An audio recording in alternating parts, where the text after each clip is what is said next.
Cuando se habla del infierno, hay muchas personas que hablan sobre este asunto en base a una idea mental que ellos tienen.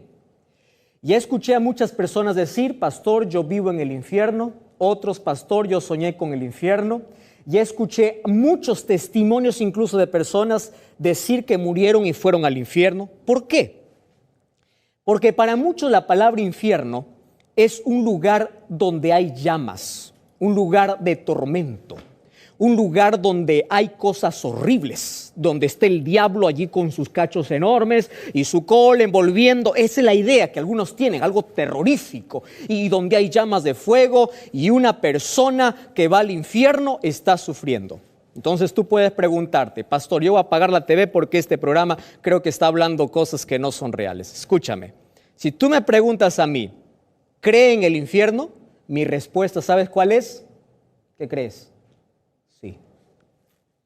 Yo creo en el infierno, pero no en el infierno como la filosofía griega nos enseña, sino en el infierno como la Biblia nos enseña. ¿Entiende la diferencia? ¿Y cuál es la diferencia, pastor? Espera, vamos a ver la Biblia. ¿De dónde salió la idea que el infierno es un lugar de tormento? ¿Sabes de dónde salió? Mírame. Génesis capítulo 3. Quiero que me acompañes, hoy voy a usar mucho la Biblia. Génesis capítulo 3, versículo 7. ¿Sabes quién habla en Génesis capítulo 3? El diablo, disfrazado en una serpiente. ¿Entiendes? Mira, el versículo 7 dice, Génesis 3, versículo 4, perdón. Dice así: entonces la serpiente. ¿Quién es la serpiente? Repite conmigo. ¿Quién es la serpiente? El diablo. Repite. ¿Quién es la serpiente? El diablo. Muy bien. ¿Quién está hablando aquí? El diablo. Muy bien.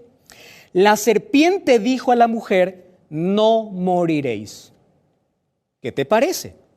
¿Cuál es la perspectiva del diablo? No moriréis. ¿Cuál fue el primer sermón del diablo? No moriréis. ¿Entiendes? ¿Qué cosa dijo Dios? Moriréis. ¿Qué cosa dijo el diablo? No moriréis. Qué interesante. Pastor, ¿y eso qué tiene que ver con el infierno? Tranquilo, espera. Mira lo que dice, a ver, vamos a ver aquí, Ezequiel capítulo 18, versículo 20. Yo estoy con la Biblia abierta.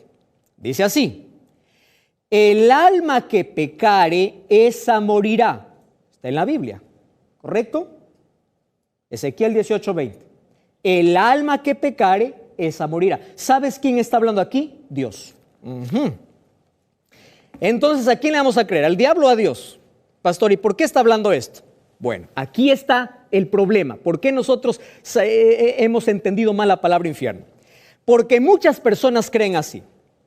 Cuando una persona muere, su cuerpo va a la tierra y su alma va o al cielo o al infierno. Eso es lo que muchos creen, ¿o no creen así? Pero ¿qué cosa dice la Biblia? Si tú abres la Biblia en Génesis 2:7, dice así: polvo de la tierra, más soplo de vida es alma viviente. Quiere decir, escúchame bien esto, el hombre no tiene alma, el hombre es un alma. ¿Me estás entendiendo? Vamos a aprender ese concepto bíblico, ¿eh? Esto no es mente griega ni filosofía, no, eso es de la Biblia. Génesis 2:7. El hombre no tiene alma, es decir, no hay nada que haya dentro que esté separado del cuerpo. El ser humano es un ser indivisible, ¿entiendes? Eclesiastés 12:7 dice: cuando una persona muere, su cuerpo va a la tierra y el soplo vuelve a Dios. ¿Qué cosa es soplo? Soplo, la palabra espíritu, viene del griego ruah, ¿entiendes? Del hebreo ruah, o del griego neuma. ¿Qué significa? Resuello. ¿Qué significa? Respiración. Es decir, la vida, la respiración vuelve a Dios, el cuerpo vuelve a la tierra. Pastor, ¿y el alma? ¿Cómo que alma? Tú eres un alma. ¿Y quién nos metió la idea de que cuando uno muere sale un alma, o al fuego o al cielo? ¿Quién nos metió la idea? Eso no es Biblia, eso es filosofía griega. Mucho cuidado con eso. Entonces, para poder sostener la idea de que el hombre tiene un alma y no es un alma, aparecen allí la filosofía griega y que la iglesia adoptó diciendo lo siguiente: el cuerpo vuelve a la tierra, el respiro vuelve a Dios y el alma. Bueno, para eso hay que inventar algo. ¿Qué cosa inventamos? El infierno. Pastor, o sea que, ¿y qué dice? ¿Acaso la Biblia no habla del infierno? Sí, habla del infierno, pero no del infierno que tú estás pensando. No de ese lugar de tormento. La Biblia habla de infierno en otro sentido. Hoy vas a comprender en la Biblia qué significa infierno. Correcto, yo creo en el infierno, pero no en el sentido que cuando uno muere su alma va al infierno. Eso no es bíblico. Y ahora tú puedes estar preguntándote, pastor, ¿cómo se sustenta eso? Mira, te voy a dar muchos textos. Deuteronomio, por ejemplo, 10:22 dice, Moisés está relatando cuando Jacob sale de Canaán para Egipto y dice, salieron 70 almas. ¿Está hablando de almas así desencarnadas? No, está hablando de 70 personas. Es decir, en la Biblia, alma es un ser humano. Tú eres un alma, yo soy un alma. ¿Correcto? Cuando uno muere, ¿el alma dónde va? A la sepultura. ¿Qué es el alma? El cuerpo. Se acabó todo. No hay nada que salga del cuerpo y empiece a deambular y empiece a sufrir. Eso no existe, eso no es bíblico. Ahora, ¿cómo nosotros podemos entender entonces la idea de que sale algo a sufrir, a un tormento o sale al paraíso? Mira, ve. Yo estoy averiguando cómo a través de los tiempos las religiones han creado ideas absurdas y teorías diversas en cuanto al infierno. Ideas absurdas, absurdas. Por ejemplo, ¿qué cosa es el infierno para un indiano? Escúchame con atención, esto no es bíblico. Dice, para un indiano, el infierno son 28 regiones subterráneas con varias torturas. Un ser humano desciende y empieza a ser torturado en cada región. De acuerdo a la culpa, es decir, si fue muy pecador, entonces va a sufrir más allí. Y al final, después salen purificados. ¡Qué buena raza! O sea que alguien se va al infierno, se purifica y finalmente se salva. ¿Te das cuenta? Idea equivocada. ¿Qué cosa es el infierno para los chinos? Mira para los chinos. Los espíritus, dice, viven en la atmósfera. Los buenos son edificados en recompensa de sus virtudes, es decir, si tú eres bueno, eres recompensado. Y los malos son castigados. ¿Cómo son castigados? Son olvidados. Es decir, son descuidados en los sacrificios funerales y al final terminan muriendo. ¿Por qué? Porque sus almas, dice, están por allí, por la atmósfera. ¿Qué es el infierno para un musulmano? Para un musulmano, los buenos van a las mansiones de los bienaventurados, es un lugar lleno de delicias, y los malos se van a sufrir torturas. ¿Te das cuenta? Esto no es bíblico, ¿eh? ¿Qué cosa es infierno para los griegos? Mira, para los griegos. Dice, es el Hades, primeramente la sepultura, pero luego llega a una isla donde los muertos pasan a una barca que se llama Caronte. Y ese es el barquero de los infiernos. Alguien me dijo por ahí esta semana, pastor, cuando Jesús vino a morir, cambió el lugar del infierno. Antes el infierno estaba pegado al cielo. ¿Y dónde sacó eso? Ahora, hay tantas cosas, yo puedo leerte un montón de teorías. ¿Y con cuál nos quedamos? ¿En qué vamos a creer? ¿En cuál de estas teorías vamos a creer? Ah, pastor, entonces, ¿y cuál es el infierno para el cristiano? Bueno, en el cristianismo hay varias posiciones. Primera, algunos dicen, existe el infierno eterno. Una persona cuando muere y si es mala se va al infierno eterno a sufrir aquí por la vida eternamente.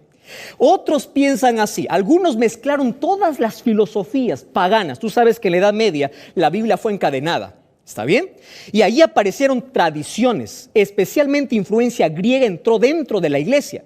Y allí vino dicotomía del alma, inmortalidad del alma, y vino la teoría del infierno, cosa totalmente diferente a lo que la Biblia enseñaba.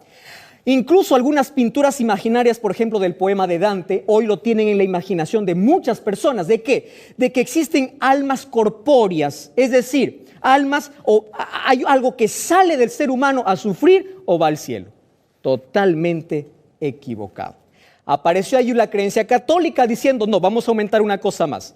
Ya no existe infierno y cielo, también vamos a colocar un lugar en medio que se llama purgatorio. Si tú fuiste más o menos, yo te hago una misa y sube al cielo. ¿Está bien? Ahora te pregunto, si alguien me salva de muerto, ¿para qué me arrepiento de vivo? Dime, ¿para qué? Claro, si de muerto me van a sacar del infierno. Esto no entra con la teología bíblica, querido. Ah, pero alguien se pregunta allí, pastor, usted está muy equivocado. ¿Por qué? Porque el infierno da miedo a las personas. Si no predicamos del infierno, la gente no se va a arrepentir. ¿Quién te dijo que hay que pedir que la gente se arrepienta por miedo? La gente tiene que arrepentirse por amor, no por temor, algo que ni siquiera existe. Otra persona me escribió esta semana y dice así: yo sí creo el infierno es real, el infierno es bíblico. Yo también te digo, el infierno es bíblico, pero no en la idea que muchos tienen. ¿Cómo es el infierno en la Biblia? Hay dos cuestiones que debemos comprender. Primera cuestión, dice así, Lucas capítulo 23. ¿Recuerdas cuando Jesús estuvo en la cruz, estuvo crucificado al lado de dos ladrones? Uno le dijo: Señor, acuérdate de mí cuando estés en tu reino. Le dijo, mire, el ladrón le dijo, cuando estés. Correcto, ese estés está en el futuro. Pero Jesús le dijo: de cierto te digo, hoy estarás conmigo en el paraíso. Y muchos dicen: pastor, ahí está la evidencia. Eso quiere decir que Jesús se lo llevó al paraíso. Entonces, si es que hay paraíso, también hay infierno. ¿Y de dónde sacaste esa idea? Ahora te explico. Tú sabes que en la traducción del griego a nuestros idiomas hay una coma o un que inexistente en el idioma original. La traducción correcta del griego sería así: de cierto te digo hoy, es decir, en el presente. Hoy te digo, tú estarás conmigo en el paraíso. La Biblia no nos enseña que los seres humanos tenemos recompensa al momento de morir. Primera de Tesalonicenses dice: cuando Cristo venga habrá resurrección. Entonces te pregunto, si Dios lleva a los muertos al cielo, ¿a quién va a resucitar cuando venga? Como dice 1 Tesalonicenses 4:16. ¿Te das cuenta que esto no entra? Entonces, si tú ya entendiste este texto, hasta el credo católico dice: el que ha de venir a juzgar a los vivos y a los muertos, ¿acaso no dice eso? Quiere decir que el muerto está en su tumba, no está en el cielo, no está en el infierno. Cristo va a venir para dar su recompensa a cada uno. Ahora, alguien por allí se pregunta y dice: no, pastor, yo tengo ahora voy a derribar todo lo que usted está hablando. Jesús contó una parábola. ¿Te acuerdas de esa parábola? Yo lo tengo acá. Lucas capítulo 16, Jesús contó una parábola del rico y Lázaro. Muchos dicen: aquí está el infierno lugar de tormento. Muy bien. Antes quiero decirte algo. ¿Tú sabías que el libro de Juan 20:17 demuestra que Jesús no se llevó al ladrón al cielo? ¿Sabes por qué? Porque en Juan 20:17 dice: cuando María quiso tocar a Jesús, Jesús le dijo: espera, no me toques, todavía no he subido al cielo. Entonces, si no subió al cielo, no llevó a ningún ladrón. El ladrón está en la tierra descansando hasta que Cristo regrese para recibir su recompensa. Entonces, vamos al asunto del rico y Lázaro, porque esta es una historia interesante. Tú puedes leer tu Biblia allí en casa, Lucas capítulo 16, versículo 19 en adelante. Y allí te voy a contar la historia porque no voy a tener tiempo. Aquí estoy con el tiempo limitado. Donde habla acerca de que un rico y un mendigo un día murieron y fueron a la tumba. Pero ahí en la tumba se invirtieron las cosas. Dice, el rico fue a sufrir y el mendigo fue, dice, al reino eterno, y el otro fue a sufrir al infierno. ¿Correcto? Esa es la idea. Entonces uno está atormentado y le dice: por favor, quiero que mandes a ese mendigo que pueda mojar mi lengua, porque aquí me estoy muriendo. Por favor, que alguien vaya a predicar a mi familia. Estoy resumiendo la historia. Y muchos dicen: aquí está, Jesús lo dijo. Muy bien. Vamos a descifrar esto. Mira, aquí anoté algunas cosas interesantes. Las parábolas de Jesús deben entenderse en el contexto en el cual Él está hablando. Es decir, las parábolas tenían un propósito y nosotros tenemos que descubrir el propósito. Muchas veces una parábola era para responder a alguien, por ejemplo, la parábola del buen samaritano. Muchas veces era para enseñar a los fariseos que no querían creer en Jesús, etc. Ahora, yo te voy a decir por qué Jesús no está hablando del infierno como un lugar de tormento. Primero, porque Jesús conocía la Torá. Jesús conocía el Antiguo Testamento. Y Jesús dijo en Mateo 5:17: no vine para abrogar la ley o los profetas. Es decir, yo no vine a contradecir a la ley de los profetas. ¿Y qué decían la ley y los profetas? Que no existe un infierno como un lugar de tormento. Es decir, Jesús aquí no puede entrar en contradicción. ¿Me estás entendiendo? Ahora, si queremos sacar doctrinas de las parábolas, entonces saquemos una doctrina del juez injusto. ¿Quiere decir que vamos a ser injustos? No, ¿verdad? Entonces saquemos una doctrina de los árboles que hablan. ¿Te acuerdas de la parábola de Jueces capítulo 13? Hay una parábola donde los árboles hablan. Entonces saquemos una doctrina que los árboles hablan también. Entonces, pastor, ¿a qué se está refiriendo Jesús aquí? Primero, mira, 3 lecciones. Primera lección: el rico y el pobre no pueden detener la muerte. ¿Correcto? Nadie puede detener la muerte. Primera lección: Solo que hay un detalle. Aquí Jesús cuenta que allí se invierten las cosas en la sepultura. ¿Por qué contó esto? Mira este detalle. Dice, el rico llama a Abraham para que moje su lengua. Es decir, el rico aún estando en la tumba no cambia. Mira, quiero que entiendas algo. El que murió en pecado resucitará en pecado. A nadie le cambian cuando está muerto, porque las decisiones se toman de vivo. Este rico allí en la tumba seguía subordinando al esclavo, le decía manda, es decir, le seguía tratando como siervo. La muerte no cambia a nadie. El destino se sella al momento de morir. ¿Entiendes? Es una enseñanza aquí. Y otra más. Mira, ve. Aquí dice, el propósito por el cual Jesús contó la parábola es por el pedido que hace este hombre rico. Dice, por favor, que se levanten los profetas y digan a mi familia que se arrepientan. Y Jesús dice así, ¿cómo es posible? Aún si se levantaran los profetas, tu familia no creería. ¿Qué cosa estaba diciendo allí a toda la gente? He aquí yo más que un profeta. He aquí yo mejor que todos los profetas. Y ni aún así se arrepienten. Es decir, aunque caiga fuego del cielo cuando hay un corazón endurecido, no hay manera de poder hacerlo comprender. Ahora puedes decir, no, pastor, no me convence. Entonces tienes que darme respuestas. Primera pregunta te voy a hacer. ¿Cuál es el seno de Abraham? Porque la Biblia habla que hay un seno de Abraham allí en esa parábola. Si queremos tomarlo de manera literal. La Biblia no dice no nos habla de ningún seno de Abraham. Es más, en Hebreos 11 dice que Abraham está esperando su recompensa aquí en la tierra. ¿Hasta cuándo? Cuando Cristo regresa. Entonces, la Biblia no me habla de un seno de Abraham. No existe ese seno de Abraham. Número 2. ¿Quiere decir que el infierno y el cielo están pegados? Porque aquí dice que los dos conversan. El uno conversa, mira, me estoy quemando. ¿Tú crees que el cielo está tan cerca del infierno donde ahí los justos están mirando, ay, pobres, cómo se quema? Mira, mi tío se está quemando, mi papá se está quemando, tío, ¿cómo estás? ¿Eso entra en tu lógica? Porque aquí, si queremos ver si eso es el infierno, entonces dice que ellos están allí conversando, ¿verdad? Ahora, si son almas desencarnadas, aquí dice que estas almas tienen sed, tienen hambre, porque le manda para que le moje su lengua. Entonces quiere decir que no está hablando del infierno. Jesús está tomando esta historia, una historia familiar para todos. ¿Por qué? Porque quería dar otras lecciones importantes. Ahora, pastor, ¿y qué significa infierno en la Biblia? Hay 4 palabras para infierno. Primera palabra, Sheol. ¿Qué significa Sheol? Cuando tú veas en el Antiguo Testamento la palabra Sheol, es infierno, ¿correcto? ¿Y qué significa infierno? Sepultura. Lugar de los muertos. Una palabra griega, Hades. ¿Qué significa Hades en la Biblia? Lugar de los muertos. Cuando alguien te pregunte y diga, ¿existe el infierno? Tú dile, sí existe el infierno. ¿Qué es el infierno? La sepultura. Pastor, entonces, ¿para qué vino Cristo? Yo me estoy arrepintiendo porque no quiero perecer en el infierno. Cristo vino para darte vida eterna. Cristo vino para salvarte de la muerte eterna, del juicio ejecutivo. Cuando, después de los 1000 años, ¿te acuerdas en programas anteriores? Cuando Cristo regrese será destruido el pecado, el diablo y todos los impíos. Jesús vino a darte vida. Juan 3:16, Lucas 19:10, eso es lo que menciona. Jesús vino para eso, para que vivas, porque tú y yo estamos condenados a la muerte. Ahora, hay otras 2 palabras. Por ejemplo, la palabra Gehenna, que es en hebreo es Geinón. ¿Qué significa Geinón? Es un montículo que está en Jerusalén, donde siempre se quemaba basura. Incluso allí se quemaban, dice, cadáveres de animales y de mendigos. La familia no reclamaba, ahí los quemaba. Y siempre había fuego. Por eso es que la Biblia emplea la expresión Gehenna para decir fuego eterno. ¿Por qué? Haciendo mención a este montículo que había allí en Jerusalén.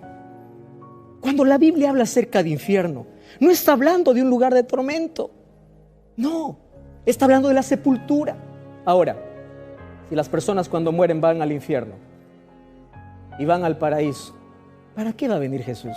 ¿A resucitar a quién? ¿Dónde quedaría lo que dice allí a Pablo?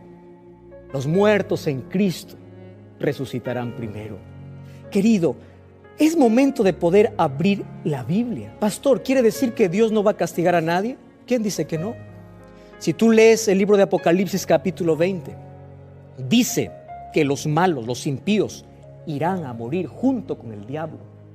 No porque Dios quiso matarlos, sino porque ellos se aferraron al pecado. Y Dios viene para destruir el pecado. Entonces, quítate de la cabeza La idea de que una persona cuando muere vaya a un tormento, va a un lugar de sufrimiento. No, querido. La Biblia es clara al respecto. Hay mucha filosofía griega predicándose en los púlpitos en lugar de ir a la Biblia, a los idiomas originales para investigar, para averiguar, para saber de qué se trata. ¿Sabes qué cosa dice un diccionario? Yo quedé sorprendido. Mira lo que dice un diccionario no cristiano. Mira lo que dice acerca del infierno. El infierno es un lugar subterráneo donde están las almas de los muertos, es decir, donde está el cuerpo de los muertos. Pero según la Iglesia Católica, es un lugar de suplicio. Es decir, ¿según qué? ¿Según la Iglesia o según la Biblia? Querido, yo quiero que tú tomes una decisión. Yo sé que pueden haber muchas preguntas allí en este momento. Yo quisiera seguir hablándote. Yo no tengo más tiempo para hablarte hoy, pero yo te voy a hacer una invitación hoy. Abre la Biblia. Lee la Biblia. Lee el contexto de la Biblia. Lee el propósito. Cada vez que tú encuentres una palabra y no entiendas, averigua, investiga, anda a un diccionario bíblico. Empieza a buscar comentarios, empieza a leer el contexto, ve Jesús a quién dijo, por qué lo dijo, cuál es el propósito, y empieza a comparar con otros textos de la Biblia. ¿Sabes qué cosas hacían los bereanos? Averiguaban, investigaban, se sumergían en la palabra de Dios. No se dejaban llevar por lo que alguien dice. Lee la palabra de Dios. La palabra de Dios te saca de la oscuridad. De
la esclavitud.